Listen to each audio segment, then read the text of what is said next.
Bonjour à tous, bonjour à toutes. Je suis Sabrina Marnet-Letellier, nutrithérapeute, praticienne en micronutrition et en hypnose.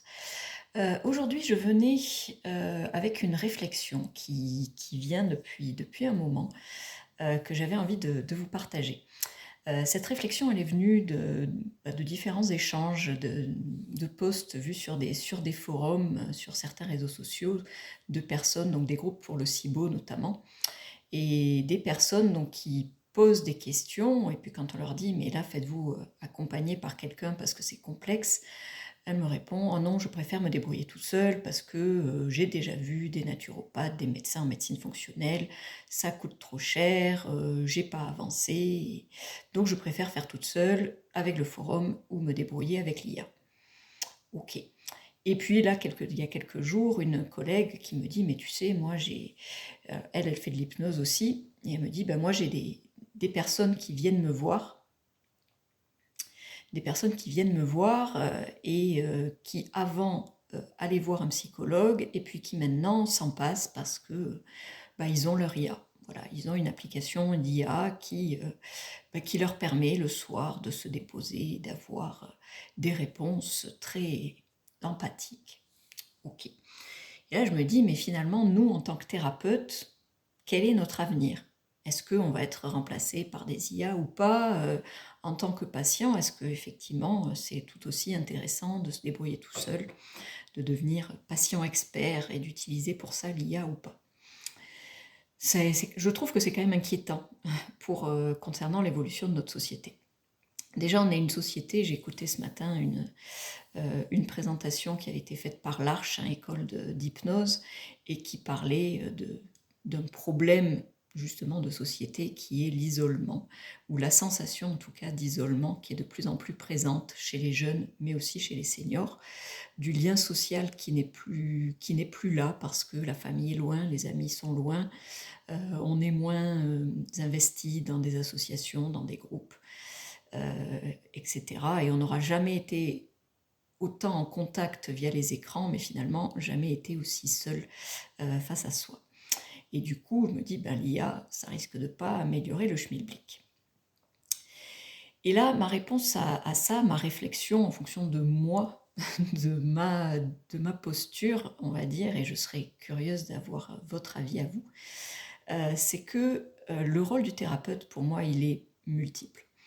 Le rôle du thérapeute, en tout cas moi, quand j'accompagne une personne qui souffre de troubles chroniques dits fonctionnels, c'est-à-dire qu'il n'y a pas de maladie, mais qu'il y a quand même des symptômes, un syndrome de l'intestin irritable ou autre, c'est pas d'accompagner un problème de santé, c'est d'accompagner une personne qui souffre de ce problème de santé. La différence, c'est quoi? C'est que, d'une part, je ne cible pas que le symptôme, les ballonnements, les gaz, la constipation, etc. Mais je m'intéresse à l'histoire de la personne. Depuis quand? Quand est-ce que c'est arrivé? Suite à quoi? L'hygiène de vie à ce moment-là, le niveau de stress. Et puis aussi, quand il y a des problèmes qui sont installés depuis longtemps, bien souvent, on a un déséquilibre qui en entraîne un autre, puis un autre, et on se retrouve avec une sorte de grosse pelote de laine complètement emmêlée, qu'il faut démêler, aller dénouer chaque nœud jusqu'à retrouver le petit bout. Donc moi, ma façon de travailler, en tout cas, c'est ça. C'est de prendre en charge cette personne, de s'intéresser au pourquoi, d'avoir cette démarche dite fonctionnelle, c'est-à-dire de remonter le plus haut possible à la cause de la cause de la cause, pour pas juste travailler sur le symptôme, qui souvent c'est 20% du problème, mais aller s'attaquer aux 80% du dessous. Par exemple, pour le SIBO, les bactéries ne sont pas déséquilibrées dans l'intestin grêle, comme ça, un beau jour, toutes seules. Elles sont déséquilibrées parce qu'il y a eu soit un déclencheur unique violent, prise d'antibiotiques, mais souvent il y a quand même un terrain qui est favorisant, soit du stress chronique, une insuffisance de digestion, une hypothyroïdie qui n'a pas été détectée, etc., etc. Donc voilà, moi mon but c'est de faire vraiment en fonction de tous les petits messages qu'envoie le corps, de faire un peu un mapping de la personne pour aller remonter le plus haut possible à la cause et aborder cette cause. Et en même temps, la personne n'est pas juste un intestin sur pattes. Il y a tout ce qu'il y a autour. Donc moi, mon rôle, en tout cas en tant que nutrithérapeute, en tant qu'hypnothérapeute, c'est aussi d'être là pour déjà prendre de la distance sur le problème de la personne et se dire que bah oui, peut-être ça, c'est le problème là qui occupe tout votre espace, mais sauf que vous avez oublié ces petites choses derrière dont il faut s'occuper parce que c'est le fond du problème.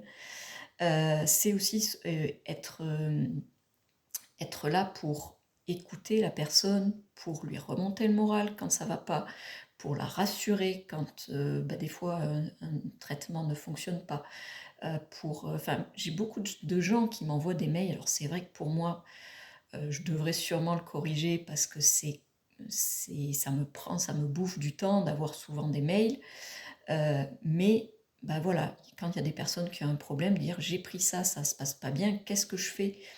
C'est quand même utile d'être là et de pouvoir apporter une réponse pour rassurer, pour dire c'est pas grave, continuer, diminuer la dose, ou au bout d'un moment dire non, on s'est trompé, il faut qu'on change d'approche. Voilà. Donc le thérapeute, il est aussi là donc pour faire ce lien social et aussi pour apporter, pour moi en tout cas, c'est ma vision des choses, tout le monde ne sera pas de cet avis ou ne pourra pas le faire, mais c'est aussi apporter de l'écoute active, c'est-à-dire que bien souvent dans certains troubles fonctionnels comme le SIBO, comme le syndrome d'intestin irritable, les personnes se retrouvent isolées parce que souvent mal comprises, souvent leurs mots sont minimisés, sont pas écoutés par les médecins, des fois les gastro-entérologues. Oh vous avez des ballonnements, c'est pas grave, c'est pas un cancer.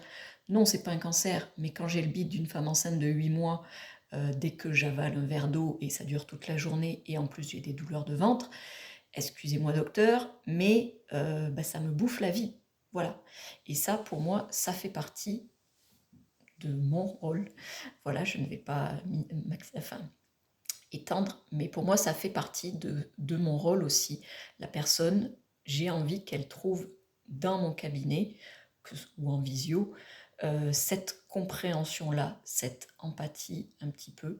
Je ne suis pas psychologue, je ne vais pas remplacer le psychologue, mais le fait d'être là, d'expliquer à la personne de quoi elle souffre, pourquoi c'est comme ça, quels sont les déséquilibres sous-jacents pour qu'elle puisse comprendre ce qui lui arrive et se dire ah ouais, bon, c'est pas imaginé, c'est pas que le stress, il y a vraiment quelque chose.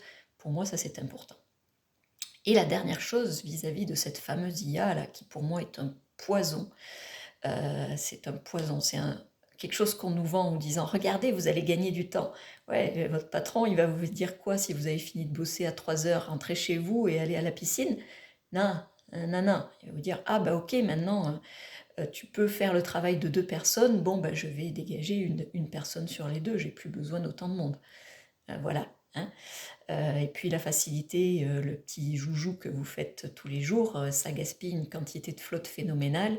Et dans un monde où on a des ressources finies, bien ce gaspillage d'eau, ça risque de créer des tensions plus qu'économiques, sociales très importantes et environnementales. Passons.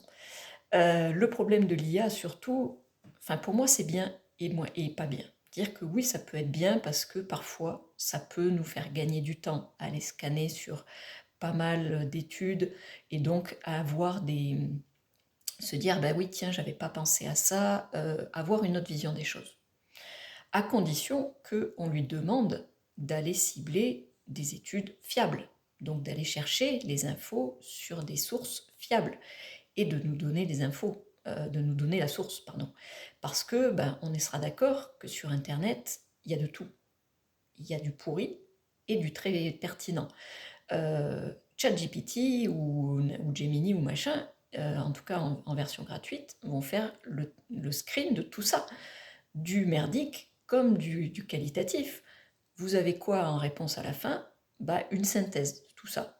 Pas de bol, si les sites pas terribles sont intelligents et sont bien fait référencer par l'IA, du coup, vous aurez peut-être des réponses qui seront à côté de la plaque. Donc ça, première solution, à moins de vraiment quadriller ce que vous cherchez, où vous le cherchez, vous risquez d'avoir des infos qui ne sont pas toujours pertinentes. Et le deuxième point, c'est que ChatGPT ou Gemini ou machin, il vous donne des infos en fonction de ce que vous rentrez. J'ai déjà eu le cas de personnes qui m'ont dit: «Bah, voilà, j'ai rentré tous mes symptômes, voilà ce que m'a dit, l'IA». Dit: «OK, bah, effectivement, il y a un produit auquel on n'avait pas pensé qui pourrait être pertinent pour vous. En revanche, le reste, vous oubliez, ça va être cata chez vous». Ah pourquoi? Bah, parce que vous avez aussi tel et tel problème, tel et tel dysfonctionnement et que ça va les aggraver. Ah bah oui, je l'avais pas rentré. Bah non, vous y avez pas pensé et c'est normal. Voilà, c'est encore une fois, c'est humain, vous n'êtes pas, non plus spécialiste, donc et vous ne saviez pas que ces symptômes-là étaient un signe de, enfin bref. Donc voilà, le problème de ChatGPT, c'est que, bah, pour l'instant, il faut que ce soit fiable et c'est pas toujours sûr et 2, de tout bien rentrer pour être sûr d'avoir une réponse qui nous corresponde. Donc c'est pour ça que même si le thérapeute, bah, il ne sera pas tout, hein, on n'est pas il peut se tromper aussi, mais il peut peut-être avoir enfin en tout cas, il aura sûrement cette, capacité à prendre du recul, cette capacité à vous regarder dans votre globalité. S'il travaille en fonctionnel et ce qui est mieux quand même quand on a des troubles chroniques, c'est d'avoir cette approche fonctionnelle. Il ne va pas rester que sur le symptôme, mais va s'intéresser au terrain et à la cause profonde. Et la dernière chose, c'est, pour moi, c'est l'écoute, c'est l'accompagnement, le lien thérapeutique. Et d'ailleurs, il y a des études qui montrent ça, que finalement, pour quel que soit le problème de santé, quelle que soit la thérapie, elles peuvent toutes être efficaces. Ce qui va être le plus important, c'est le lien thérapeutique. Et c'est ça qui va amener la personne à aller mieux. Ça, et le fait que la personne, bien sûr, se prenne elle-même en charge et devienne actrice de sa santé. Donc voilà, j'espère que ça vous aura intéressé et puis je serai aussi intéressée par, connaître votre point de vue sur ce sujet. Que vous soyez, patient, que vous soyez thérapeute, ça m'intéresse. Voilà, sur ce, belle journée.